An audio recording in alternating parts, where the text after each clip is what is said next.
মুক্তিত নিস্পৃহ যিটো সেহি ভকত কনমো ৰসময়ী মাগোহো ভকতি। আজি আমাৰ এই সভাত উপস্থিত ভাৰতবৰ্ষৰ সন্মানীয় গৃহমন্ত্ৰী, আমাৰ সকলোৰে প্ৰেৰণাৰ প্ৰতীক শ্ৰী অমিত শ্বাহ ডাঙৰীয়া, আমাৰ মাজত উপস্থিত অসমৰ বিভিন্ন সত্ৰৰ পৰা অহা আৰু মঞ্চৰ দুই কাষে আসন গ্ৰহণ কৰা সন্মানীয় সত্ৰাধিকাৰ প্ৰভু ঈশ্বৰসকল, আমাৰ বৰদোৱা সত্ৰৰ সত্ৰাধিকাৰ, দুইখন সত্ৰৰে সত্ৰাধিকাৰ প্ৰভু ঈশ্বৰ যোগেন্দ্ৰ নাৰায়ণ দেৱ মহন্ত ডাঙৰীয়া আৰু অম্লানজ্যোতি দেৱ গোস্বামী প্ৰভু ঈশ্বৰ ডাঙৰীয়া, আমাৰ মাজত উপস্থিত ভাৰত চৰকাৰৰ কেন্দ্ৰীয় মন্ত্ৰী সৰ্বানন্দ সোণোৱাল ডাঙৰীয়া, ভাৰত চৰকাৰৰ ৰাজ্যিক মন্ত্ৰী পবিত্ৰ মাৰ্ঘেৰিটা ডাঙৰীয়া, সভাত উপস্থিত অসম চৰকাৰৰ মন্ত্ৰী বিমল বৰা ডাঙৰীয়া, পীযুষ হাজৰিকা ডাঙৰীয়া, কেশৱ মহন্ত ডাঙৰীয়া, কৌশিক ৰায় ডাঙৰীয়া, মাননীয় বিধায়ক ৰূপক শৰ্মাকে আদি কৰি মঞ্চত উপবিষ্ট সন্মানীয় বিধায়ক আৰু আমাৰ অতিথিগণ, বিভিন্ন অঞ্চলৰ পৰা অহা মোৰ অতিকে শ্ৰদ্ধাৰ আই মাতৃসকল, শ্ৰদ্ধাৰ ৰাইজ আৰু সন্মানীয় সুধীবৃন্দ, আজিৰ দিনটো অসমীয়া জাতিৰ বাবে এটা অত্যন্ত পবিত্ৰ দিন। আমাৰ মনত আছে 2021 চনৰ 25 ফেব্ৰুৱাৰী তাৰিখে বৰদোৱা সত্ৰৰ পৰা আৰু সকলোৰে উপস্থিতিত ভাৰতবৰ্ষৰ মাননীয় গৃহমন্ত্ৰী অমিত শ্বাহ ডাঙৰীয়াই মহাপুৰুষ শ্ৰীমন্ত শংকৰদেৱ আবিৰ্ভাৱ ক্ষেত্ৰৰ আধাৰশিলা স্থাপন কৰিছিল। আপোনালোক সকলোৱে জানে, এই ভূমিত য'ত আমি মহাপুৰুষ শ্ৰীমন্ত শংকৰদেৱ আবিৰ্ভাৱ ক্ষেত্ৰ নিৰ্মাণ কৰিছিলো, এই মাটি কোনে দখল কৰি আছিলে? অচিনাকি মানুহসকলে এই মাটি দখল কৰি আছিলে। আপোনালোকে ভাৰতীয় জনতা পাৰ্টিক দায়িত্ব দিছিলে যে এই অচিনাকি মানুহসকলক বৰদোৱা থানৰ পৰা উচ্ছেদ কৰিব লাগে আৰু ইয়াতে মহাপুৰুষ শ্ৰীমন্ত শংকৰদেৱৰ আবিৰ্ভাৱ ক্ষেত্ৰ নিৰ্মাণ হ'ব লাগে।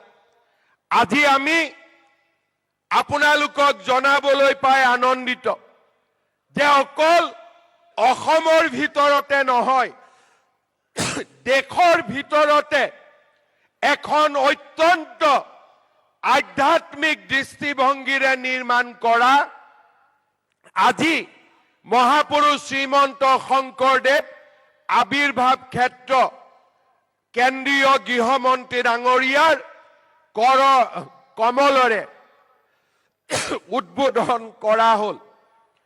এই আবিৰ্ভাৱ ক্ষেত্ৰত আমি সকলোৱে আহি মহাপুৰুষ শ্ৰীমন্ত শংকৰদেৱৰ, মাধৱদেৱৰ জীৱন সাধনা আৰু তেওঁলোকৰ দৰ্শনৰ ওপৰত আমি আলোচনা কৰিম আৰু অসমীয়া জাতিৰ এক মেৰুদণ্ড আমি এই বটদ্ৰৱা থানৰ পৰাই নিৰ্মাণ কৰিম। মোক কোনোবাই সুধিছে, এই আবিৰ্ভাৱ ক্ষেত্ৰত প্ৰৱেশ কৰিবলৈ কিবা মাচুল লাগিব নেকি? মই অসমৰ ৰাইজক জনাব খোজো, বৰদোৱা থানলৈ অহা প্ৰতিগৰাকী ব্যক্তিয়ে কোনো ধৰণৰ টকা পইচা নিদিয়াকৈ এই আবিৰ্ভাৱ ক্ষেত্ৰত আহিব পাৰিব। কাৰণ আমি বিচাৰো যে আমাৰ জাতিয়ে আমাৰ জাতিটোক জীয়াই ৰখাৰ সংকল্প এই আবিৰ্ভাৱ ক্ষেত্ৰ এই বৰদোৱা থানৰ পৰাই আকৌ এবাৰ আমি সকলোৱে ল'ব লাগিব। মই বাৰে বাৰে ৰাইজক কৈ আছো যে ৰাইজ, অসমীয়া জাতি আজি সংকটেৰে পৰিপূৰ্ণ।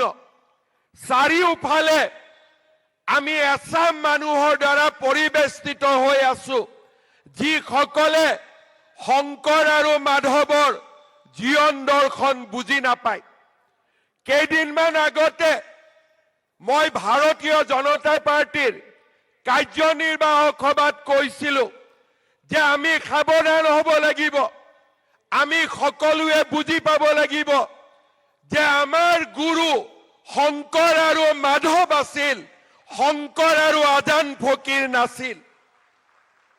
আজি আমাৰ সেকুলাৰিজিম কৰা ব্যক্তিসকলে মহাপুৰুষ শ্ৰীমন্ত শংকৰদেৱৰ লগত আজান ফকীৰক সংলগ্ন কৰে। মই তেওঁলোকক সোঁৱৰাই দিব খোজো, মহাপুৰুষ শংকৰদেৱ আৰু মাধৱদেৱ আমাৰ গুৰুজনা, তাৰ লগত আন কোনো নামৰ সংলগ্ন কৰা নহব, আন কোনো নাম জড়িত কৰা নহব। শংকৰ মাধৱ আমাৰ জাতীয় জীৱনৰ প্ৰাণ প্ৰতিষ্ঠাতা, আৰু সূৰ্য আৰু চন্দ্ৰ থকালৈকে শংকৰ মাধৱ আমাৰ গুৰু দুয়োজনা আমাৰ মাজত জীয়াই থাকিব। শ্ৰদ্ধা ৰাইজ, আপোনালোকৰ আশীৰ্বাদত আমি এখন চৰকাৰ গঠন কৰিছিলো, যি চৰকাৰে প্ৰধানমন্ত্ৰী ডাঙৰীয়াৰ আশীৰ্বাদত অসমলৈ বিকাশৰ এক গংগা নমাই আনিছে। কিন্তু আমি বিশ্বাস কৰো যে বিকাশৰ লগে লগে আমাৰ জাতিৰ পৰিচয়ও থাকিব লাগিব, জাতিৰ অস্তিত্বও থাকিব লাগিব। যদি জাতিৰ পৰিচয় নাথাকে, বিকাশৰ কোনো মূল্য থাকিব নোৱাৰে। বিকাশ আৰু জাতিৰ পৰিচয় যেতিয়া দুইটা একেলগে যাব, অসমীয়া জাতি বিশ্বৰ ভিতৰতে এটা মহাজাতিলৈ ৰূপান্তৰ হ'ব। সেইবাবে আজি আমি যোৱা 5টা বছৰ 10টা বছৰ নিৰলসভাৱে কাম কৰিছো।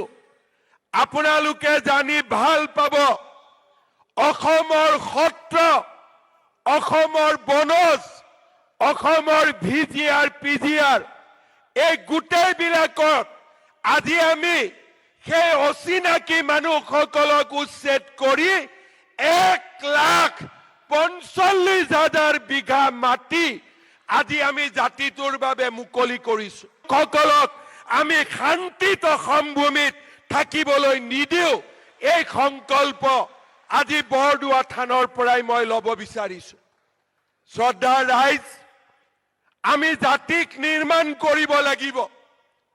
আমাৰ জাতি মহাশক্তিত পৰিণত হ'ব লাগিব, আৰু সেইকাৰণে আজিৰ সভাত উপস্থিত সকলো ৰাইজৰ জৰিয়তে মই অসমবাসী ৰাইজক অনুৰোধ জনাম, অচিনাকি লোকক মাটি বিক্ৰী নকৰিব, অচিনাকি লোকক চাকৰি নিদিব, আৰু অচিনাকি লোকসকলক জাতিৰ বৰঘৰত সোমাবলৈ অনুমতি নিদিব।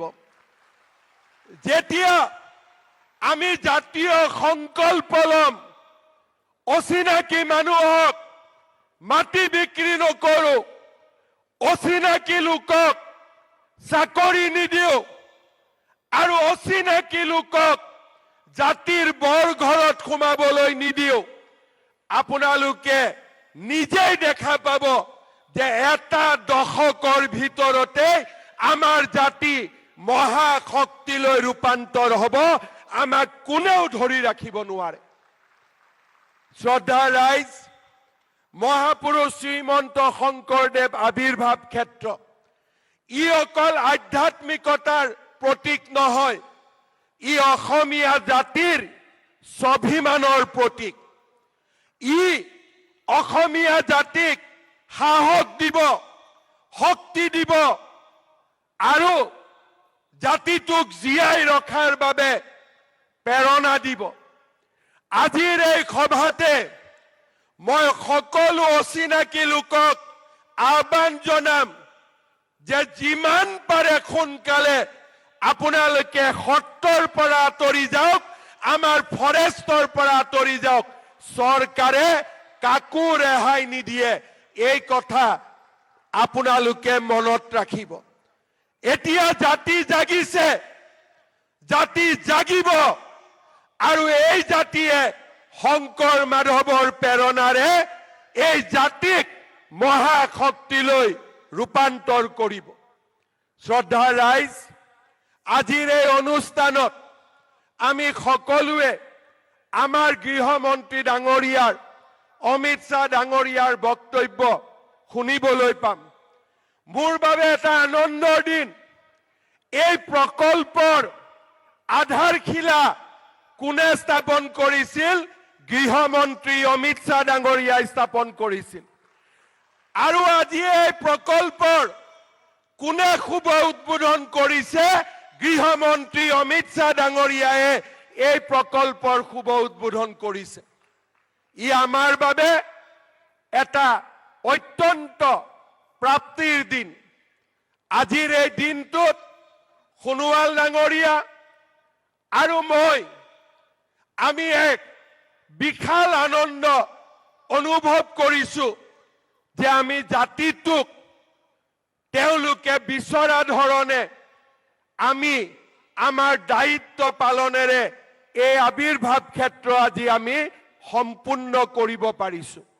পুনৰ এবাৰ মই অসমবাসী ৰাইজক এই পবিত্ৰ বটদ্ৰৱা থানৰ পৰা আকৌ এবাৰ মোৰ শতকৌটি প্ৰণাম জনাইছো। প্ৰভু ঈশ্বৰ সকলক মোৰ সেৱা জনাইছো আৰু সকলোকে পুনৰ এবাৰ ধন্যবাদ আৰু অভিনন্দন জ্ঞাপন কৰিছো। মোৰ লগত একেলগে ক'ব, ভাৰত মাতা কি, ভাৰত মাতা কি, জয় আই অসম, জয় আই অসম, জয় গুৰু শংকৰ। বহুত বহুত ধন্যবাদ। জয় হিন্দ, বন্দে মাতৰম।